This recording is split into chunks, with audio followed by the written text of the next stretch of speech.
할렐루야. 자리에 앉으시면서 인사 나누시겠습니다. 정말로 잘 오셨습니다. 오늘도 하나님의 말씀으로 새로워지고 우리 성도 안에 아름다운 교제가 있고 말씀 속에 주님이 주시는 능력으로 새로워지기를 원합니다. 오늘 설교의 제목은 영혼의 보존이라고 했습니다. 자, 이 어려운 시대에 우리가 가장 주의 깊게 또 지켜야 될 것이 바로 영혼의 보존 아닌가, 이런 생각을 해요. 다른 세상 것이 어느 한순간에 다 이렇게 사라질 수도 있고 또 모든 것이 다 멈출 수도 있다고 하는 것을 우리는 지난 1년의 경험 속에서 배워오면서 우리가 가장 중요하게 여겨야 될 것이 무엇일까 할 때 그것이 영혼의 보존이다. 영혼이 보존되지 않은 상태에서 세상의 그 모든 것이 정말 얼마나 허무할 수 있는가를 우리는 깊게 생각해 봐야 될 줄로 압니다. 그래서 우리가 이 영혼의 보존을 위해서 우리가 어떤 일을 행해 나가야 될 것인가, 우리 오늘 본문의 말씀 속에서 주께서 주시는 교훈으로 듣기를 원합니다. 지난 5월 24일 매사추세츠에서 한 편의점에서 있었던 일인데요, 그 이전 일이지만 그때 그 일이 보도가 됐습니다. 아주 감동적인 이야기가 하나 있었습니다. 매사추세츠 한 편의점에서 리아 로즈 피에가라고 하는 여성이 복권을 3장을 샀습니다. 즉석 복권을 샀는데 이 단골 손님인 리아가 이 복권을 사서 이제 긁는 거죠, 그야말로. 그런데 점심시간에 쫓겨가지고 아마 제 생각에는 2장을 긁고 꽝이 나니까 시간에 쫓겨서 그저 2장 그 꽝 난 것과 함께 긁지 않은 복권까지 두고 간 겁니다. 자, 그렇게 쓰레기통으로 들어갈 뻔했던 이 복권을 그 편의점의 그 아들인 아비라고 하는 청년이 그걸 보게 된 거예요. 그래서 긁지 않은 복권이 있으니까 자기가 긁었는데 그게 100만 달러 그 당첨 복권이 되고 말았습니다. 그 순간에 이 아비가 큰 고민에 빠지게 된 것입니다. 바로 그 복권이 그 편의점의 단골인 리아가 산 것이라고 하는 것을 알았기 때문에 이걸 돌려줘야 되느냐 말아야 되느냐 이 문제로 고민을 했어요. 한 이틀을 고민을 하다가 그 아비가 인도에 있는 할머니에게 전화를 했다고 하죠. 할머니에게 전화했더니 그 할머니가 그 복권을 돌려주라, 우리는 그 돈을 원치 않는다 하면서 그 아비 손자에게 그렇게 말을 했다고 하는 거예요. 쉽지 않은 일 아니에요. 즉석 복권이고 누가 이름을 써놓은 것도 아니고, 그런데 그 할머니는 그렇게 그 손자에게 권면을 했다고 하는 것입니다. 이 조언을 받은 아비가 그 할머니의 말대로 그 리아에게 100만 달러짜리 그 복권을 돌려준 거예요. 그 복권을 받는 날 그 리아가 크게 울었다고 합니다. 세상에 이런 일이 있냐고 하면서 정말 감사를 표했다고 하는 그 이야기예요. 그 복권을 돌려주고 나서 아비가 그런 인터뷰를 했습니다. 지금 당첨금을 돌려줄 수 있어서 기쁘고 이렇게 평화롭게 잠을 잘 수 있어서 정말 감사하다. 내가 당첨금을 취했다고 하면 평생에 이렇게 사람들의 주목을 받을 일이 있겠는가 하면서 또 웃기까지 했다고 하는 거예요. 여러분이 청년이 이틀 동안 고민한 이유가 무엇입니까? 양심의 그런 문제죠. 양심이 이걸 돌려줘야 되느냐, 아니면 이름도 써있지 않은 복권이니까 내가 취해도 될 거 아닌가 하는 그런 선택의 규례에서 고민이 되었다고 하는 것입니다. 우리는 살면서 이런 선택의 기로에 서게 될 때가 있습니다. 그 중에 이 아비 이야기처럼 양심의 문제로 고민이 될 경우가 있죠. 이 양심은 그렇지 않은데 실제적으로 육적으로 내가 다른 선택을 하면은 내게 유익하겠지 하는 생각이 들어서 우리는 양심의 소리를 무시하고 우리가 육적으로 원하는 길을 갈 수가 있는 것입니다. 여러분, 이렇게 양심의 문제로 선택의 기로에 설 때 인간적인 바른 판단을 할 기준이 없으면은 우리는 양심을 버리고 그렇게 악한 길로 나가게 되는 것이다 하는 거죠. 오늘 우리가 이 본문 말씀에서 다윗 이야기인데 다윗의 시를 보면서 선택의 기로에 놓이게 될 때 그가 정말 이 양심의 문제를 넘어서 영적인 그런 문제 앞에서 이 다윗이 선택한 이 문제를 통하여서 오늘 우리가 이 험하고 죄 많은 세상, 또 우리가 예상치도 못하고 한 번도 경험해보지 못한 이 시대를 살아가면서 우리가 영적으로 어떤 선택을 행해야지 옳을까 한번 더 깊게 생각하는 시간이 되었으면 좋겠습니다. 오늘 본문 시편 86편은 다윗이 사방에서 대적들에게 목숨의 위협을 받는 위기 상황 속에서 쓴 그런 시라고 하지요. 그는 고난 중에 경건하게 살았지만 고난의 끝이 도무지 보이지 않는 그런 상황이 계속되고 있는 어려움 가운데 이 시를 쓰게 된 겁니다. 그래서 다윗 같은 믿음의 사람조차도 한순간 이렇게 신앙이 흔들린 듯하는 그런 경험을 하게 되는 거예요. 이때 이 다윗이 취한 선택이 무엇인가? 신앙이 흔들릴 때 이제 이 선택의 기로에서 그가 취한 선택은 무엇인가 하는 것입니다. 그것을 오늘 시편 86편 1절과 2절 말씀에 이렇게 기록을 하고 있습니다. 우리 같이 한번 읽겠습니다. 여호와여, 나는 가난하고 궁핍하오니 주의 귀를 기울여 내게 응답하소서. 나는 경건하오니 내 영혼을 보존하소서. 내 주 하나님이여, 주를 의지하는 종을 구원하소서. 여러분, 여기서 내 영혼을 보존하소서 이렇게 기도 올린 걸 보면은 다윗이 그가 처한 이 상황 속에서 그의 신앙이 조금 흔들렸다고 하는 거죠. 그의 믿음이 좀 흔들리는 순간이 있었던 겁니다.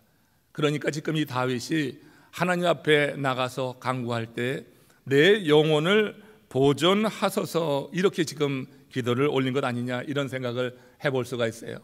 무엇보다 먼저 영혼이 흔들릴 때 그 하나님께 나가서 내 영혼을 보존하소서 이런 기도를 올릴 수 있었던 이 다윗의 모습을 우리가 한번 생각해 봅니다. 얼마나 위대한 기도인지.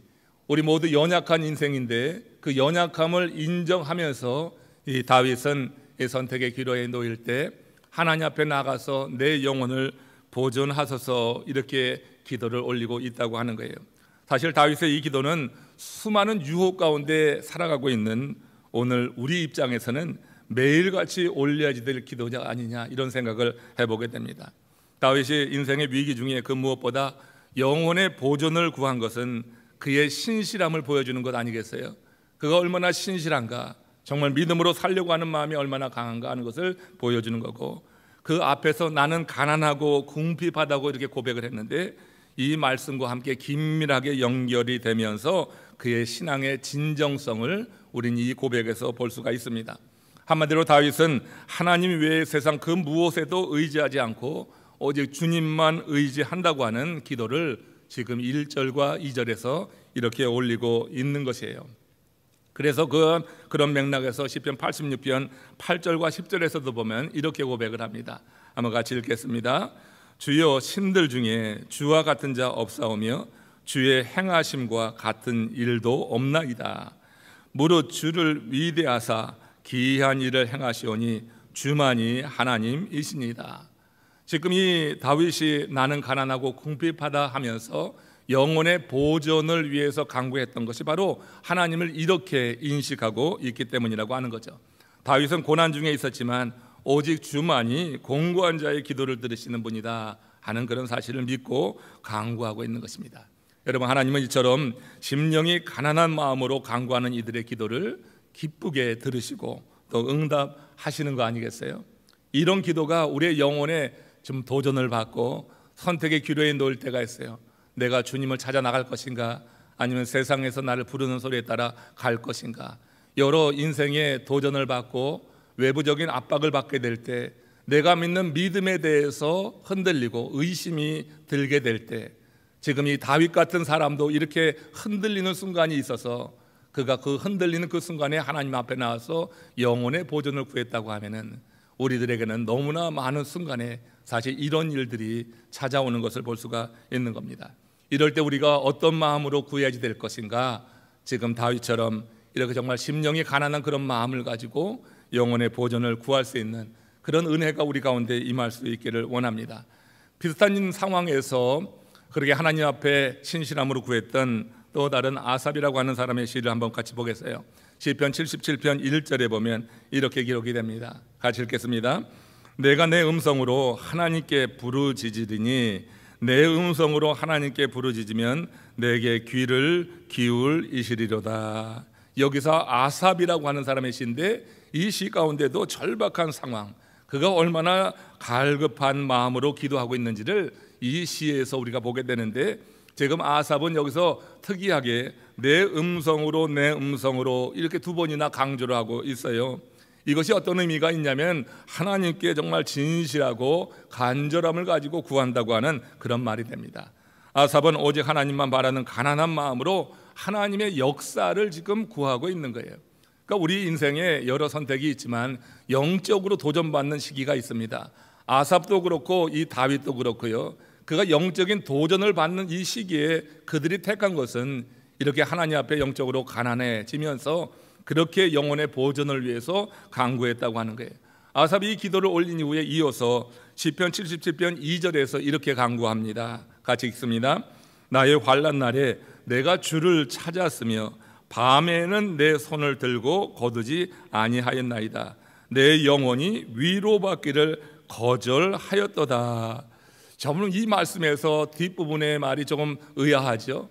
내 영혼이 위로받기를 거절했다고 이 말을 하고 있어요. 그가 환난 날에 주를 찾았고 밤에도 두 손을 들고 거두지 않았다고 했는데 그 후반부에 가서는 내 영혼이 위로받기를 거절하였다. 이게 무슨 말이에요 도대체? 하나님께 위로받기 위해서 그렇게 밤이 맞도록 두 손을 드는 것 아닌가? 그런 생각을 할 수 있는데, 지금 시인은 영원히 위로받기를 거절하였다고 이렇게 말씀하고 있는 것입니다. 지금 이 아삽은 사람의 위로가 아니라 하나님의 위로만을 구하면서 그 영혼의 보존을 위해서 간구하고 있다고 보는 것이에요. 여러분, 사람의 위로받기를 거절했다고 하는 거예요. 밤이 맞도록 두 손을 들고 그리고 그가 영혼의 보존을 위해서 하나님께 간구하는데 사람의 위로는 거절하였다. 여러분, 많은 경우에 사람들의 위로를 하나님의 위로보다 더 중하게 생각합니다. 믿노라고 하는 우리들이 가만히 내 자신의 삶을 둘러봐도요, 정말 하나님의 위로를 받으려고 내가 밤이 맞도록 두 손을 들고 있는가? 아니면은 사람의 위로 그 한마디를 듣고 그리고 그 한마디로 인해서 힘을 얻고 있는가? 생각을 해볼 때요, 정말 많은 경우에 사람들이요, 하나님의 위로가 아닌 사람의 위로를 더 이렇게 좋아하는 그런 경향이 없지 않아 있어요. 하나님은 눈에 보이지 않고 사람은 눈에 보입니다. 내가 특별히 사랑하는 사람, 내가 가까이 하고 싶은 그 사람에게 위로를 받는 것을 굉장히 중요시 여기고 그 사람에게 위로받지 못하면 좌절하고 절망하는 이런 일들을 우리가 보는 거 아니겠어요? 근데 지금 시인 아삽은 밤이 맞도록 두 손을 들고 내리지 않습니다. 하나님의 위로만 받겠다고 하는 거예요. 그 다음에 하나님의 위로라고 하는 말은 없지만 내 영혼이 위로받기를 거절했다고 하는 것은 사람이 어떤 말을 하든 사람의 어떤 위로에도 내가 만족할 수 없습니다. 내가 밤이 맞도록 두 손을 들고 하나님만 의지합니다는 이런 고백을 하고 있는 것을 우리가 생각해 봐야지 될 것입니다. 고난 중에 있는 신자는 그 무엇보다 하나님의 위로받는 것을 소중하게 여겨야 되고 그 영혼의 보존을 위해서 하나님 앞에 나가야 될 거다 하는 것입니다. 그래서 우리가 인생길에서 고난을 당할 때 가장 먼저 찾아야 될 곳이 바로 친구의 집이 아니라 하나님의 성전이 되어야 된다고 저는 믿습니다. 성전 나오지 않아도 1년 동안 나오지 않았어도 별일 없었는데 하는 생각이 아니라 정말 하나님의 성전이 어떤 곳이냐 하는 분명한 인식 속에서 내 인생에서 가장 어려운 시기에 가장 먼저 떠올 곳이 하나님의 성전이 되기를 주의 이름으로 축원합니다. 이렇게 정말로 인생의 어려운 가운데 하나님의 성전을 사모했던 한 사람 시인의 이야기를 같이 한번 또 읽어보겠어요. 시편 84편 1절 2절 말씀입니다. 함께 합독합니다. 만군의 여호와여, 주의 장막이 어찌 그리 사랑스러운지요. 내 영혼이 여호와의 궁정을 사모하여 쇠약하며 내 마음과 육체가 살아계시는 하나님께 부르짖나이다. 지금 시편 84편에서 그 시인은 예루살렘에서 멀리 떨어져 있어서 성전을 그리워하면서 이 시를 쓰고 있어요. 이 시편 84편의 시인은 누구냐면은 고라 자손이다 이렇게 되어 있습니다. 여러분, 고라가 누구입니까? 고라는 제사장 레위 출신인데 고핫의 손자였어요. 이 고라가 민수기 16장에서 보면은 모세와 아론을 크게 반역했다가 큰 화를 당하는 일을 보게 됩니다.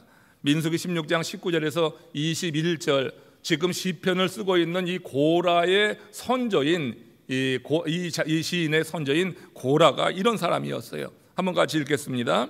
고라가 온 회중을 회막문에 모아놓고 그 두 사람을 대적하려 하며 여호와의 영광이 온 회중에게 나타나시니라.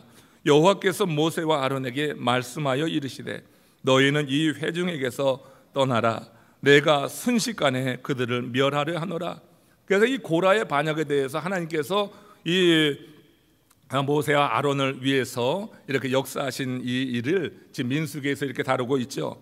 이렇게 불명예를 안고 살았던 고라, 그의 후손들, 그 자손들은요, 다윗 시대에 이르러서 전혀 다른 모습으로 등장을 하는 것입니다. 그들은 레위 자손 중에서 가장 유명한 지파가 되어서 새롭게 전면에 나서고 있는 것을 보게 돼요. 그들은 그 조상들이 하나님의 성전을 가까이 하지 않아서 영혼의 보존이 되지 못했을 때 하나님이 세운 그런 모세와 아론을 대적했다가 심판받은 그 일을 깊게 기억하였을 것입니다. 그래서 그 후에 하나님의 기름 부음 받은 다윗을 섬길 때는 누구보다 앞서서 나서서 충성을 다했던 거예요. 그 증거의 하나로서 이제 이 다윗이 압살롬에 의해서 그 왕국에서 쫓겨나잖아요. 그러니까 왕국에서 쫓겨나는 것은 끈떨어진 연과 같은 거예요. 그런데 이 고라 자손들이 그렇게 왕궁을 떠나는 다윗을 쫓아서 함께 예루살렘을 떠나게 되는 것입니다. 그래서 도피길에 올랐던 거예요. 다윗이 들어간 것은 유대 광야고 그 광야는 아주 험한 곳입니다. 그렇게 피해 들어가는 다윗과 함께 이 고라 자손이 함께 따라 나가는 걸 보게 돼요. 시인은 이렇게 성전을 떠난 후에 하나님의 전에 거하면서 하나님을 자유롭게 만나고 그 성소를 출입했던 것이 얼마나 감사한 일이었던지, 그 광야로 밀려나가서 비록 왕과 함께 있지만 끈떨어진 왕과 같은 그런 이제 다윗과 함께하는 그가 하나님의 성전을 생각할 때 그런 사모하는 마음이 이렇게 표현이 된 거예요. 다윗과 함께 피난길에 오른 시인, 온 마음으로 주의 장막을 사모하면서 깊이 갈망하고 있는 거예요. 그는 성전을 그리워하다가 얼굴이 창박해지고 몸이 쇠약해질 정도라고 했어요. 상사병에 걸린 한 연인이 그렇게 그 상대를 생각하면서 그렇게 고통스러워하고 쇠약해지는 것 이상으로 피난지인 광야에서 주의 장막을 사모하고 갈망하다가 병에 걸릴 정도가 됐다. 이것이 여러분 시편 84편 1절 2절에서 고라 자손 그 시인이 그 마음을 표현한 거예요. 여러분, 우리 이렇게 하나님의 성전을 생각하는 그 마음, 이런 마음을 하나님께서 받으시는 줄로 믿습니다. 성전이 숭배의 대상은 돼서는 안 되지만 그 성전이 과연 어느 곳이냐, 그 성전에 하나님의 영이 운행하시고 그 성전에 하나님이 계시고 예배를 받으시는 곳이다 하는 이런 인식을 갖는 그런 사람들에게 하나님께서 그의 삶 가운데 역사하는 것은 너무나 당연한 거예요. 저와 여러분들이 지난 1년 동안 이렇게 여러분 코로나 팬데믹 가운데 지나면서 과연 하나님의 성전에 대한 생각이 어땠는가?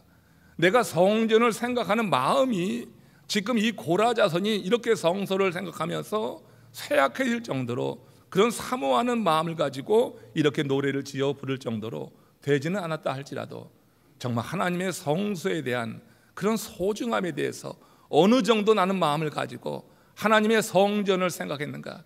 여러분들이 가정에서 예배를 드리면서도 정말 하나님의 성전에 나가서 하나님 앞에 모여서 예배 드리고 하나님을 찬양하고자 하는 그런 마음이 어느 정도 우리 마음에서 일어났는가를 한번 생각해 보십시오. 하나님의 성소는 건물이 아닙니다. 하나님의 성소는 하나님의 영이 운행하시는 하나님의 집이 되어야 될 줄로 믿습니다. 그래서 여러분이 하나님의 성소에 올라오는 것이 우리의 하나의 기쁨이 되어야지 된단 말이에요. 하나님의 성소에 올라가는 것이 부담이 아니라 정말로 기쁨이 되는 것, 하나님께서 주신 은혜 안에서 우리가 하나님의 성소를 생각하는 그 마음을 갖게 해요. 그리고 예배하게 될 때 그 예배에 드리는 그 마음의 자세는 여러분 정말 같을 수가 없는 것입니다. 지금 고라 자손이 유대 광야에서 우리가 마치 지난 1년 동안 코로나 팬데믹 속에 그런 영적인 광야에 갇혀서 꼼짝하지 못하고 지냈었는데 그런 상황에서 고라 자손은 하나님의 성소를 생각하면서 쇠약해졌다고 했는데 과연 우리는 어떠했는가? 우리가 여러분 이 시를 읽으면서 하나님이 우리에게 주시는 하나님의 준엄한 말씀으로 듣고 우리 마음의 도전을 받아서 하나님의 성소에 대한 새로운 인식을 가지고 이 성소는 그런 건물이 아니라 하나님의 집이다 하는 이런 인식이 우리 가운데 일어나게 될 때 우리가 이후로라도 정말 하나님의 전에서 예배하는 이 기쁨과 감격이 새롭게 우리에게 느껴지게 될 줄로 믿습니다. 그래서 시편 122편 1절에 보면은 성소에 대한 이런 인식을 가진 한 시인이 이렇게 노래합니다. 같이 읽겠습니다. 사람이 내게 말하기를 여호와의 집에 올라가자 할 때 내가 기뻐하였도다. 우리 여러분 곁에 함께 있는 이들에게 우리 여호와의 집에 올라가자. 여호와의 집이 어디입니까? 이게 바로 성전인 것입니다. 지금 여러분 이 순례자들의 노래인데 이렇게 여호와의 집에 올라가자. 절기가 되었을 때 옆에 있는 이웃들이 형제들이 함께하는 이들이 서로 말하는 것입니다. 우리가 서로 말하기를 여호와의 집에 올라가자 할 때 내게 누군가가 그렇게 청하게 될 때 내 마음에 기쁨이 있었다고 하는 거예요. 하나님의 성소에 올라가는 기쁨이 있었다고 하는 거예요. 여러분들이 여러분을 함께 청할 수 있는 그런 주인공이 될 수 있기를 원해요. 우리 여호와의 집에 올라가자. 하나님의 성소에 대한 확실한 그런 믿음과 인식이 없이는 이렇게 말할 수가 없어요. 여호와의 집이라고 말하는 거 쉬운 일이 아닙니다. 교회를 향하여서 성전을 향하여서 여호와의 집이라고 말하는 것은 축복입니다. 여호와의 집이라고 말할 수 있는 것은 하나님의 은혜가 우리 가운데 임했다고 하는 거예요. 지금 시인이 그렇게 말하는 거예요. 절기가 되었는데 이제 혼자 가지 않고 함께 가자. 사람이 내게 말하기를 여호와의 집에 올라가자 할 때 내가 기뻐하였도다. 이렇게 여러분 함께 올라가자고 우리의 청함을 듣기를 원하는 형제자매가 우리 주변에 있을 수 있습니다. 어떤 분이 누군가의 청함을 받고 처음으로 교회에 나와서 하는 말이 한 번도 내게 그렇게 청하는 사람이 없었다고, 지금까지 한 번도 내게 청하는 사람이 없었다고 하는 그런 간증들을 여러분 가끔 듣지 않아요? 여러분 주변에서 여러분들이 하지 못한 이 말, 그걸 듣기 원하는 한 형제자매가 있을 수 있는 것입니다. 이렇게 하나님의 성소를 여호와의 집이라고 인식하고 그 성소에 들어가는 것을 정말로 기뻐하며 그런 마음으로 나가게 될 때 그 예배에 우리 하나님께서 함께 하시고 그런 예배를 받으시는 거 아니냐. 저는 이 시인의 이 고백 가운데서 우리 교회가 과연 어떤 교회가 되어야지 될까 그걸 생각했어요. 우리 교회가 정말 좋은 교회가 되려고 하면은 어떤 그런 요소를 갖춰야지 될 것인가. 좋은 교회는 건물이 아닙니다. 우리 교회는 건물도 좋잖아요. 성전이 얼마나 아름다워요. 정말 어려운 때 우리 마음껏 예배할 수 있는 정말 아름다운 쾌적한 공간을 갖고 있었어요. 단순히 공간이 아니라 이곳이 정말 하나님이 머무시는 성전이 되어서 얼마나 고마운지 몰라요. 단순히 여러분 좋은 교회라고 하는 것이 건물이 아닙니다. 교회 특권 계층이 많이 있어서 좋은 교회라고 말할 수도 없는 것입니다. 지역에 힘을 쓰는 자들과 또 높은 그런 학문을 갖고 있는 자들과 또 재력이 있는 자들이 많이 있다고 절대로 그게 좋은 교회가 될 수 있는 것이 아닙니다. 여러분 좋은 교회는 성전이 하나님의 집이라고 하는 그런 믿음을 갖고 있는 성도들이 모이는 교회가 좋은 교회라고 저는 말하고 싶습니다. 성전이 하나님의 집이다. 여러분 하나님의 집이라고 하는 이 고백이 아주 자연스럽게 흘러나오는 그런 하나님의 놀라우신 은혜가 임하시기를 주의 이름으로 축원합니다. 이것이 아주 자연스러운 고백이 될 때 여러분 스스로 먼저 하나님의 성소에 대해서 정말 뜨거운 마음을 가지고 나와서 예배하고 싶을 것이고 그리고 이웃에게 전하게 될 거예요. 여호와 하나님의 집에 올라가자 이렇게 말할 수 있을 것입니다.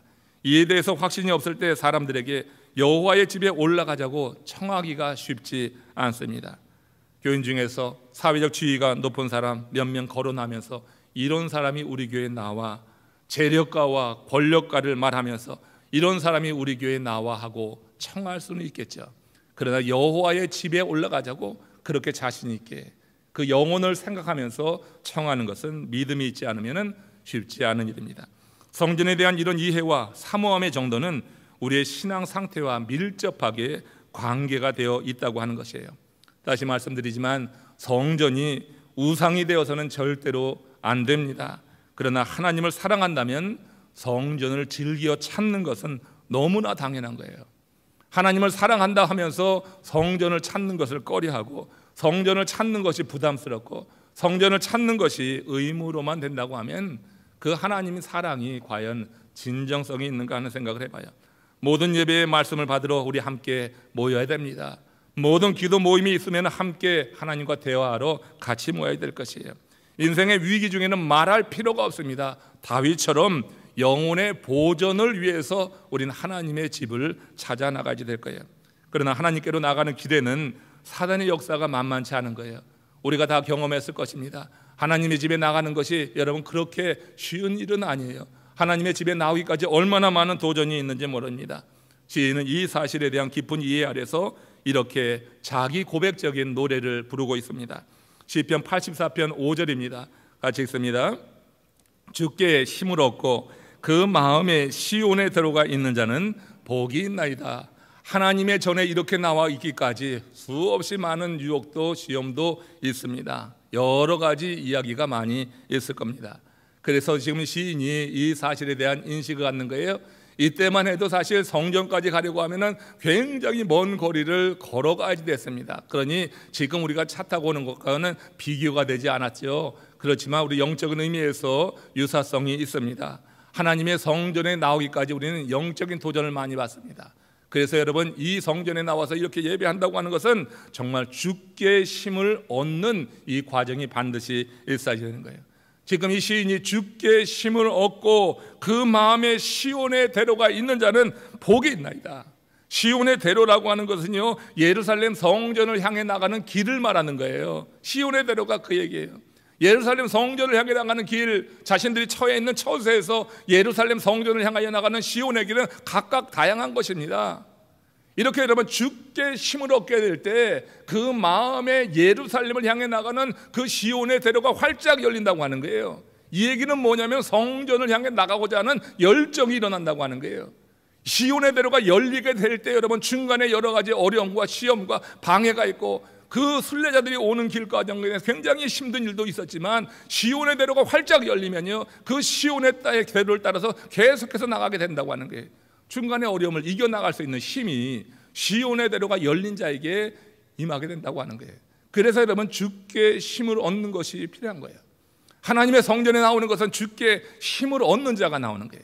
주께 힘을 얻어서 시온의 대로가 활짝 열리게 될 때 그 시온의 대로를 따라가는 것입니다. 중간에 어려움이 있어도 분명한 시온의 대로가 펼쳐져 있기 때문에 좌로우로 치우치지 않고 그 길을 따라서 계속해서 가다 보면은 성소에 도달하게 된다고 하는 거예요.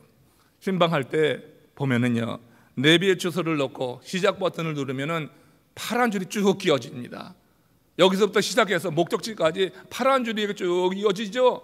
그 길이 보이는 거 아니에요?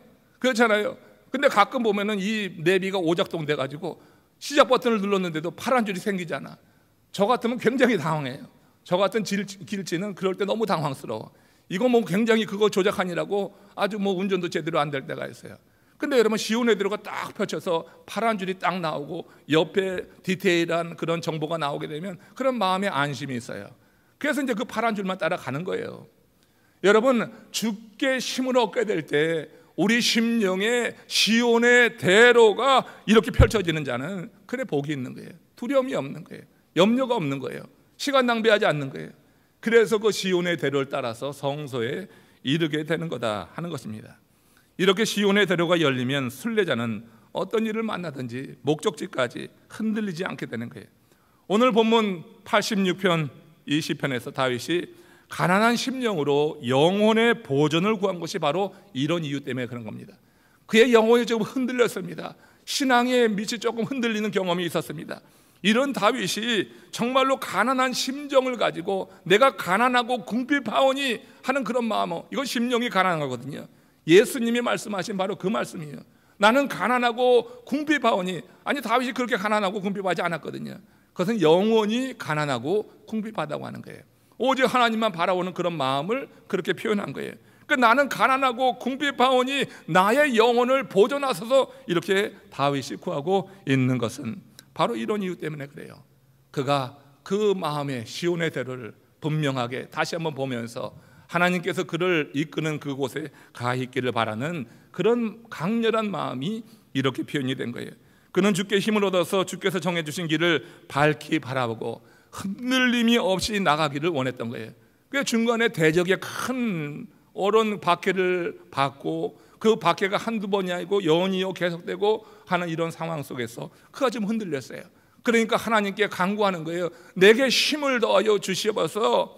지금 이렇게 시온의 대로가 활짝 펴지는 그 시인이 주께 힘을 얻었을 때 그게 가능했던 것처럼 지금 다윗이 그렇게 내게 힘을 주시옵소서. 그래서 내 안에 시온의 대로가 열리길 원합니다. 이런 고백이 영혼의 보존이라고 하는 말로 표현이 되고 있는 거예요.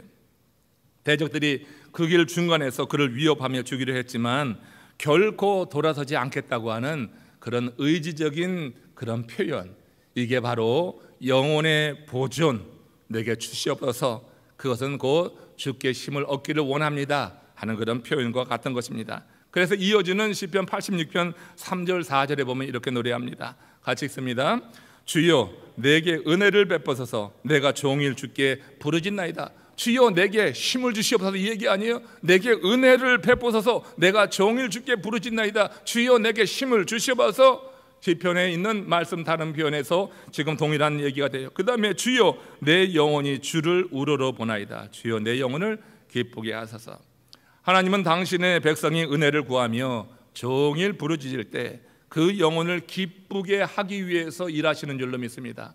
하나님이 여러분들을 위해서 일하신다고 하는 사실을 여러분 믿습니까? 나를 위해서 하나님이 정말 일하시는 분이라고 하는 그런 믿음이 있으시면은 여러분 할렐루야 하나님께 찬양을 돌리십시오. 하나님은 당신을 기쁘시게 하는 이들, 하나님께 은혜를 구하고 그 은혜 가운데 머물러 있기를 원하는 자들의 그 영혼을 기쁘게 하기 위해서 하나님은 일하시는 거예요. 이건 시대를 초월해서 동일하게 역사하는 겁니다. 하나님의 은혜를 구하는 자들을 위해서 하나님은 그 영혼을 기쁘시게 해주는 거예요. 그렇게 일하시는 거예요. 이와 관련해서 지난 금요일 큐티 본문 중에 사도 요한이 본 천국 왕국 그 환상이 시사하는 바가 있는 겁니다. 이는 지상 최후의 전쟁이라고 하는 아마겟돈 전쟁의 한 장면인데, 지금 요한계시록 20장 7절에서 10절 말씀에 보면은 하나님께서 도우시는 것을 이렇게 표현을 합니다. 같이 한번 읽어보겠습니다. 천년이 참에 사단이 그 옥에서 놓여 나와서 땅의 사방 백성 곧 곡과 마곡을 미혹하고 모아 싸움을 붙이리니 그 수가 바다의 모래 같으리라. 그들이 지면에 널리 퍼져 성도들의 진과 사랑하시는 성을 두루매 하늘에서 불이 내려와 그들을 태워버리고 또 그들을 미혹하는 마귀가 불과 유황못에 던져지니 거기는 그 짐승과 거짓 선지자도 있어 세세토록 밤낮 괴로움을 받으리라. 하나님의 사람을 괴롭히고 박해하던 이들이 이렇게 하나님께서 역사하셔서 그렇게 그 은혜를 받기를 원하고 그 영혼의 보존을 위해서 믿음을 지켰던 그런 믿음의 성도들을 하나님께서 지켜내시는 법을 여기 보기 않습니까? 그렇게 바다의 모래 같은 이들이 이렇게 해치려고 하고 사방에 우겨쌈을 하면서 성도들을 무너뜨리려고 했지만 하나님께서 도우시니 어떻게 됐어요? 성도들의 진과 사랑하시는 이의 성을 하나님께서 이제 그렇게 여러 세상 사람들 그렇게 곡과 마곡이 둘로 진쳐서 그렇게 사방으로 우겨쌈을 하고 있지만 하나님께서 이루시는 일이 뭐예요? 하늘에서 불이 내려와서 그들을 태워버린다고 하는 거예요. 사방으로 우겨쌈 당해서 꼼짝할 수 없는 것 같은 상황 속에서도 이 성도들은 믿음을 지키기 위해서 영혼의 보존을 위해서 밤새 두 손 들고 내리지를 않았어요.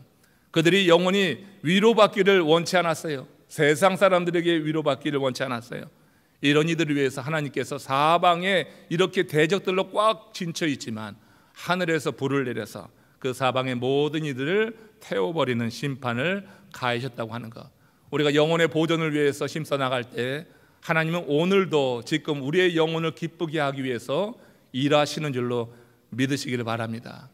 믿음이 없음에 대해서 우리가 하나님 앞에 구해야지 돼요. 우리가 이런 믿음을 갖고 설 때 인생에 정말로 한 번도 경험해보지 못한 일이 또다시 온다 할지라도 우린 그 가운데서도 영혼의 보존을 이루면서 하나님의 사람으로 온전히 서서 믿음의 승리자들이 될 줄로 압니다. 사람을 뜻하는 영어 단어는 펄슨이라고 하죠. 근데 이 펄슨이 라틴어 페르소나에서 나온 말입니다. 페르소나라고 하는 것은 원래 남들이 기대하는 나의 모습입니다. 이게 여러분 페르소나예요. 그래서 학생다움, 남자다움, 성도다움, 여성다움, 이런 것은 남들이 규정한 규범에 따라 살아갈 때 그걸 그렇게 산다고 하죠. 우리가 여성답게 그렇게 살아야지 된다. 이건 뭐냐면 외부의 규정에 따라 산다고 하는 그런 의미가 원래 페르소나라고 하는 단어에 있는 거예요. 여러분, 이 얘기는 뭐냐면은 남들에게 보이고 싶은 모습으로 살아간다고 하는 거예요. 이렇게 사는 것을 이상화하는 경향이 있는 게 라틴어 그 페르소나입니다. 그런데 페르소나의 삶은요, 사실은 가면을 쓰고 사는 것과 같은 거예요. 자신이 아닌 삶을 살아야지 되잖아요. 모모다움이라고 하는 것은 사회적 규범에 따라 맞춰가는 거예요. 내가 원하는 삶이 아니고 내가 좋아하는 삶이 아닌 거예요. 모모다움이라고 하는 것은 그런 거예요. 그 가면을 쓰는 것과 같은 겁니다. 그러면 왜 사람들은 그런 가면을 쓰고 살려고 하는 건가? 남들에게 인정받고 싶은 욕망이 강한 겁니다. 우리가 무엇답다 할 때는 사람들의 인정을 받고자 하는 그런 욕망이 강한 거예요. 그러나 단지 사람이 페르소나의 삶만 살면서 나는 행복하다, 잘 살았다, 이렇게 말할 수는 없는 거예요. 인생 말년에 가서는 정말 그렇게 살아서는 내가 아닌 어떤 규범에 따라 살아온 삶에 따라서 그 삶을 잘 살았다고 말하지는 못하는 거예요. 페르소나는 사회적 동물인 우리 이 사회, 인간 사회에서 필요한 겁니다. 그 규범이 있어야지 질서를 따라서 살아가는 거니까 필요한 거지만 페르소나의 삶만 살아서는 절대로 우리가 우리 말년에 주님 앞에 설 때 정말 잘 살았다고, 우리가 부끄럽지 않다고 담대히 주님 앞에 서는 것은 정말로 곤란한 일이 될 수 있어요. 영혼은 보존되지 않고 욕심만 꾸미고 페르소나, 뭐뭐답게 사람들의 인정을 받으려고 그렇게 살아온 인생의 끝에서는 허무와 두려움만 있는 겁니다. 우리가 하나님 앞에 부름받을 때 정말 믿음으로 온전하게 영혼이 보존돼야지 되는 것이 그렇게 중요한 거예요. 사람답게 양심적으로 정말로 법 없이도 살 수 있지만 그 영혼이 보존되지 않았다고 하면은 그 말은 정말로 허무하고 두려울 수밖에 없을 거예요. 다윗은 이 사실을 알고 영혼의 보존을 강구하면서 하나님의 은혜 안에 머무는 선택을 한 겁니다. 흔들릴 때 영혼의 보존을 위해서 그렇게 하나님께 강구했어요. 세상적으로 어려움이 있어도 하나님의 은혜를 입은 사람은 그래서 그 영혼의 기쁨이 있는 것입니다. 하나님이 움푹 패인 눈물의 골짜기, 한이 서린 삶의 자리를 은혜의 담비로 채울 것을 믿는 거예요. 영혼의 보존을 강구하는 하나님의 사람들에게 하나님께서 그렇게 역사하시는 거예요. 고난 중에 있는 자들이 주를 찾는 그런 믿음의 선택을 할 때 주께서 온전히 보존하시면서 그들과 함께 하신 증거로서 이렇게 우리의 삶의 기쁨을 허락해 주신다고 하는 것을 기억해야 될 줄로 압니다. 복권을 돌려줘라, 그 돈을 원해서는 안 된다. 아비의 할머니가 말한 것은 페르소나, 그게 사람다운 거다. 그런 조언이죠. 그 조언만 갖고 돌려줬을 때도 기쁨이 있었어요. 사람답게 살았다고 하는 것도 인간적인 기쁨이 있는 겁니다. 내가 양심을 저버리지 않았다고 하는 것이 그런 기쁨이 있습니다. 그러니까 양심이 도전을 받아서 선택의 규례에 놓일 때 조언을 해줄 수 있는 아비의 그 할머니 같은 사람이 있는 그런 사람들은 행복한 거예요. 내가 존경하는 사람이 있고 그의 조언을 내가 받아들일 준비가 될 수 있는 그런 인생의 한마디로 멘토를 갖고 있다고 하는 것은 행복한 일이 될 겁니다. 바른 선택을 함으로 물질이 주지 못하는 마음의 평화를 누릴 수가 있어요. 그 복권을 돌려주고 편히 잠들었던 그 아비처럼 마음의 평화, 기쁨을 누릴 수 있어요. 그러나 여러분, 영혼의 보존이 없이 그렇게 페르소나, 내가 양심에 따라 살았다고 하는 것만 가지고 그 영혼이 자유할 수는 없는 거예요. 대적의 위험 속에서 영적인 도전을 받아서 하나님께 영혼의 보존을 위해서 구했던 다윗의 삶이 그래서 소중한 거예요. 우리는 사람답게 살아야지 됩니다. 그러나 사람답게 사는 것을 넘어서 하나님의 사람들은 영혼의 보존을 위해서 하나님이 머무르시고 운행하시는 성전을 사모하고 이 성전에서 하나님이 주시는 말씀을 더욱더 그리워하며 그리고 믿음의 형제 자매들이 서로 엮여서 하나님의 일을 감당하고 사역이 이루어지는 이런 아름다운 일을 위해서 우리가 결단하게 될 때 하나님께서 우리의 영혼의 보존을 넘어서 우리가 이 땅에 살아갈 수 있는 더 많은 기쁨과 감사의 조건들을 허락해 주실 줄로 믿습니다. 영혼의 보존, 우리가 추구해야 될 가장 아름다운 일입니다. 이를 위해서 우리 다 같이 고개 숙여서 합심으로 기도하시면서 이 한 주간 우리가 살아가는 삶의 현장 세상에서 많은 도전이 있지만 우리로 바른 선택을 하게 하옵소서. 우리 주님 앞에 간구하며 주님 가까이에 설 수 있기를 원하며 합심으로 기도하시겠습니다.